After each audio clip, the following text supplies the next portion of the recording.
with what we're offering, we can grab a huge portion of the farmers that need to grow CBD from hemp. We're looking to talk with investors. We believe that in the future that anything that's commercially agriculturally farmed already comes from tissue culture. We believe that type 3 CBD hemp is going to be the same way, and eventually clones from tissue culture is going to be the future.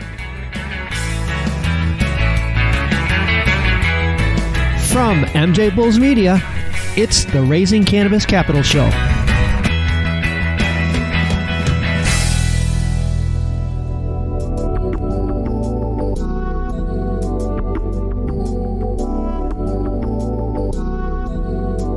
Today on Raising Cannabis Capital, we are joined by Tony Locken, the CEO and founder of Vibrant Hemp-cultures.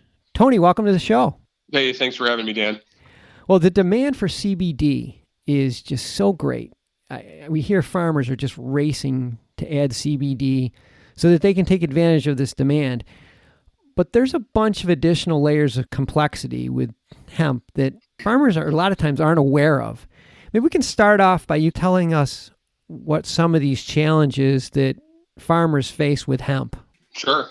So typically right now, about 95% of the people growing hemp in the United States and across the world are growing from seed. Typically a farmer that grows from seed, what they do is they have to find a reputable seed dealer.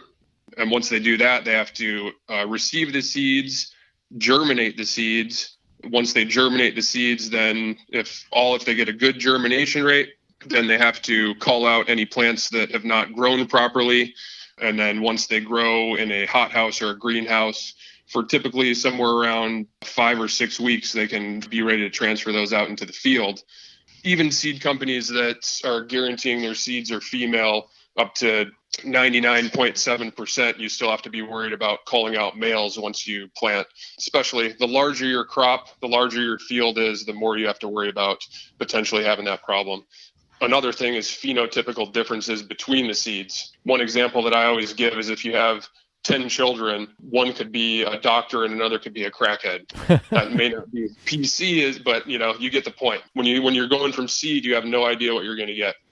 The phenotypical differences between seed are huge for the cannabis plant, whereas something like soybeans or corn or tobacco, the phenotypical differences are like 0.0001%. So you can feel confident that you're going to get the same plant going from seed. With cannabis, it's a totally different story. Yeah, I think that's really helpful for us to get things started, is to understand how complex this is. And a lot of it is just because the industry is new and we haven't really solved a lot of these problems.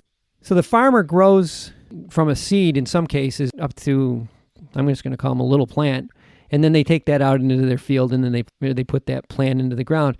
Or they work with a company like Vibrant Hemp-cultures, and you've already got these little plants and they buy the little plants right from you. I know it sounds very sophomoric, but is that sort of the gist of it? Yeah, that's pretty much what we offer. So we've teamed up with East Fork Cultivars. They're out of Southern Oregon. They've been breeding and phenotype selecting specifically type 3 CBD hemp for the last 5 years, so they're a little bit ahead of the curve. We've contracted 7 of their different cultivars that we have in culture at our tissue culture labs that have been field tested for the last 3 years. So we're confident in their abilities, and we're confident in their THC and their CBD levels and their terpene profiles. Just to jump in, it sounds to me like you're solving 2 problems. One is you're eliminating a lot of those challenges that the farmer would otherwise have to deal with on his own, because you've already eliminated a lot of those variables. They're not going to get a real tall plant growing next to a real bushy plant. They're going to know how much THC each of the plants going to produce. And the reason that all this happens is that A, it reduces their cost, but then it also B, increases their potential return on the crop. Is that the goal? Yeah, absolutely. So yeah, what we talked about was strictly just the genetics that East Fork was able to find that we have in our arsenal. We're the only people that offer those worldwide.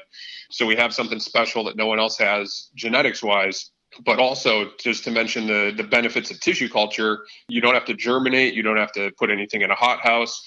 We pull up in a truck and give you a 6-inch plant that's hardened off and field ready. So you take our plant off our truck and you put it directly in the field.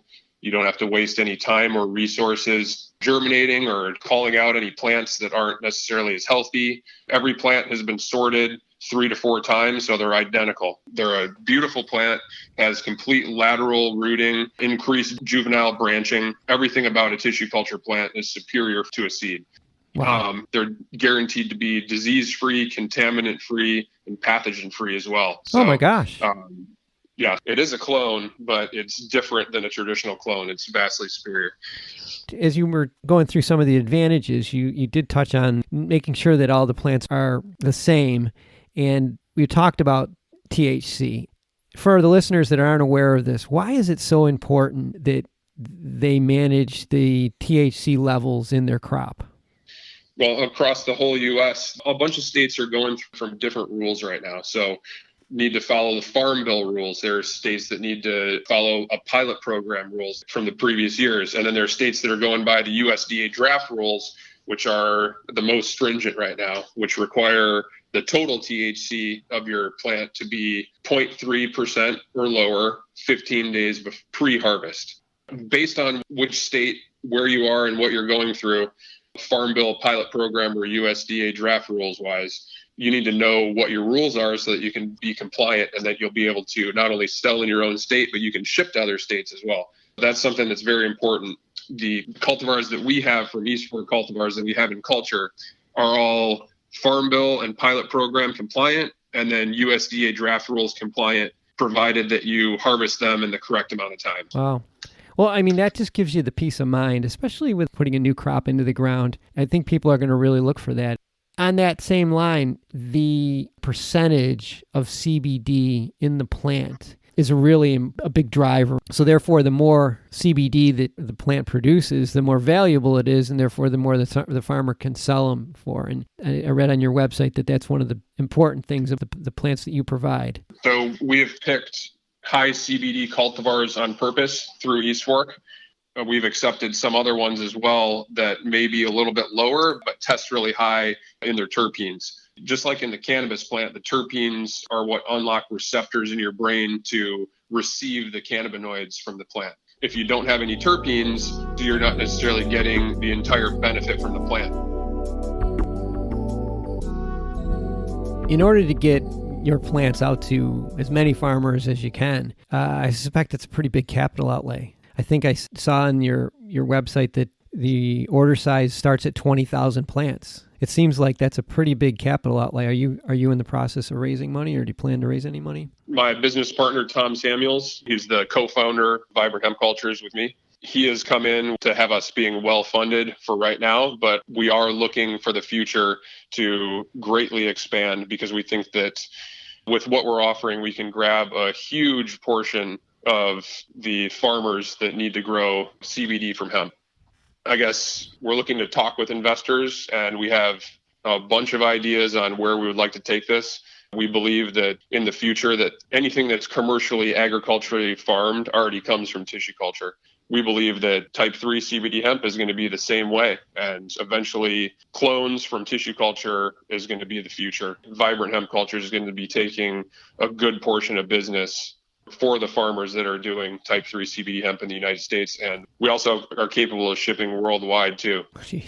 You can ship to every place in the United States, and then you can ship all over the world. I mean, I think this is an opportunity right now that is not going to always be there, so you need to take advantage of it as quickly as you can. I'll have all of Tony Locken's from Vibrant Hemp Cultures contact information on the MJBulls website. So if anybody wants to get in touch with Tony to talk to him further about his company, reach out to him directly. Tony, it's been great talking to you, and thanks for the education. I learned a lot on this show. Thanks. Yes, thanks so much for having me on MJBulls, and great to meet you, Dan. Great to meet you, too. Good luck with this. Okay, thank you so much.